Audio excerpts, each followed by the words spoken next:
3.3 million years ago, somewhere in what is now Kenya, a hominin picks up a rock. They look at it. They turn it over. And then they do something no creature on Earth has ever done before.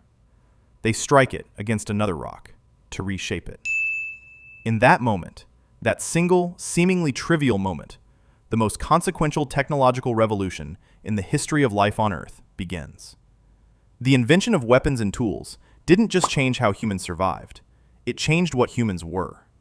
And the timeline of this revolution, as revealed by discoveries in just the last decade, is far older and more complex than anyone imagined. Let's start at the very beginning.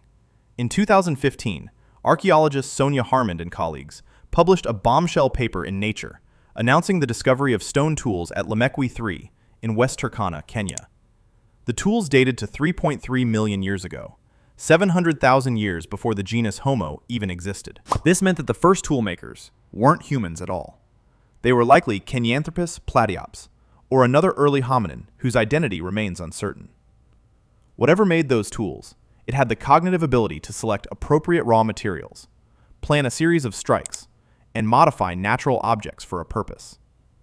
The Lomekwi tools are crude by later standards. They're large, heavy, and irregularly shaped, produced by smashing one rock against another in a fairly uncontrolled way.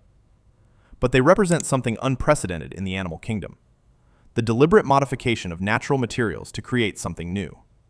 This is the fundamental principle behind all technology, from stone flakes to smartphones. The next major leap came with what archaeologists call the Oldowan tool industry, first identified by Lewis and Mary Leakey at Oldowan Gorge in Tanzania. Oldowan tools date to about 2.6 million years ago and show a clear improvement over Lomekwi technology. They're smaller, more standardized, and produced using a technique called hard hammer percussion, striking a cobble with another stone at a precise angle to knock off sharp flakes. These flakes had edges sharp enough to cut through animal hide and slice meat from bone. The importance of this development cannot be overstated. With a sharp stone flake, early humans could now access food sources that were previously unavailable. They could butcher large animal carcasses scavenged from predator kills, cutting away meat before hyenas or other scavengers arrived. They could crack open bones for the nutrient-rich marrow inside. They could process plant materials more efficiently. A single sharp flake turned a defenseless primate into a formidable competitor in the food chain. The Oldowan toolkit persisted for nearly 1 million years with remarkably little change. Then, around 1.76 million years ago, something extraordinary happened. Homo erectus developed the Acheulean hand axe, and it became the most successful tool design in human history. Hand axes are large, teardrop-shaped tools, worked on both sides to create a symmetrical shape with a sharp edge running around most of the perimeter. What makes hand axes so remarkable is their consistency and longevity. The same basic design was used across Africa, Europe, and Asia for over 1.5 million years. They've been found everywhere from the cliffs of Dover to the banks of the Ganges. The level of symmetry in well-made hand axes goes beyond functional requirements, leading some researchers to suggest they had aesthetic or even social significance, a way of demonstrating skill and cognitive ability. A 2018 study by Dietrich Stout at Emory University used brain imaging to study what happens when modern humans learn to make stone tools. The research showed that producing Acheulean hand axes activates the same brain regions involved in language production, specifically Broca's area. This suggests that the cognitive skills needed for advanced toolmaking and language may have co-evolved. Making a hand axe isn't just manual labor. It's a cognitive feat that requires planning, spatial reasoning, and the ability to hold a mental template while executing a complex sequence of physical actions. Wooden spears represent another crucial development, though their preservation in the archaeological record is extremely rare. The oldest known wooden spears come from Schöningen, Germany, dating to about 300,000 years ago. Discovered in 1994 by Hartmut Thiem, these 8 spears were found in association with the butchered remains of about 10 wild horses. The spears are roughly 6 to 7 feet long and expertly crafted, with their center of gravity placed in the front third of the shaft, exactly like a modern javelin. This isn't a sharpened stick. This is an engineered weapon designed for throwing. Even older evidence of hunting weapons exists. At the Kathu Pan site in South Africa, researchers found 500,000-year-old stone points with impact fractures and residue patterns consistent with hafting, attaching the stone to a wooden shaft. This means composite weapons. Tools made from multiple materials combined together are at least 500,000 years old. The development of composite technology was a cognitive watershed. Making a hafted spear requires planning across multiple stages. Find or make the stone point. Prepare the wooden shaft. Create binding material from plant fibers or animal sinew. Attach the point to the shaft using adhesive, and cure the adhesive. Each step must be done in the right order with the right materials.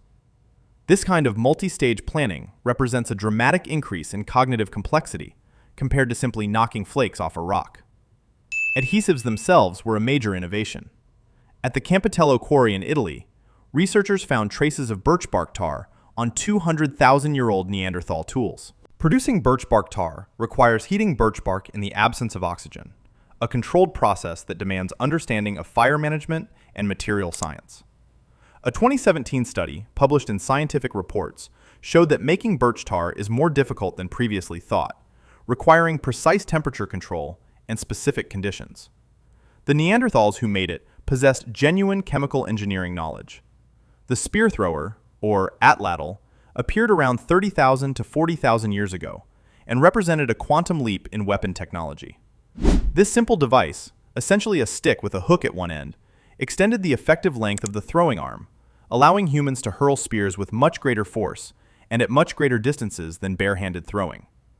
A skilled atlatl user can launch a dart at speeds exceeding 90 miles per hour with lethal accuracy at distances of over 40 meters. The bow and arrow, which appeared around 70,000 to 60,000 years ago, based on tiny stone points found at Sabudu Cave in South Africa, took projectile technology even further.